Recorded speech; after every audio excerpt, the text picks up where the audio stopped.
I'm going to be apologizing for making a mistake, for saying that if you don't pay tithe, you might not make it to heaven. I'm sorry, that's wrong. That's not in the Bible. What the Bible says is, ye are at peace with all men, and holiness, without which no man shall see God. Now, let me tell you, listen to me. You know, it is possible to be right and wrong at the same time. I prove it to you. I mean, I'm a scientist, so I know that.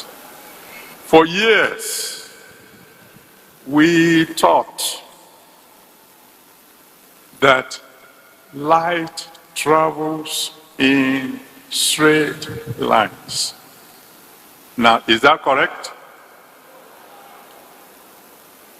At least those of you who know a little bit of physics will say, sure, but light doesn't bend at corners, it goes straight. But later on we discover it's not just not straight as a rod. Light travels in waves, going in one direction, but in waves. It is wrong to limit you to 10%. At a time when some of you should be 20%, 30%, 40%, 10% should be for beginners. Giving should be violently.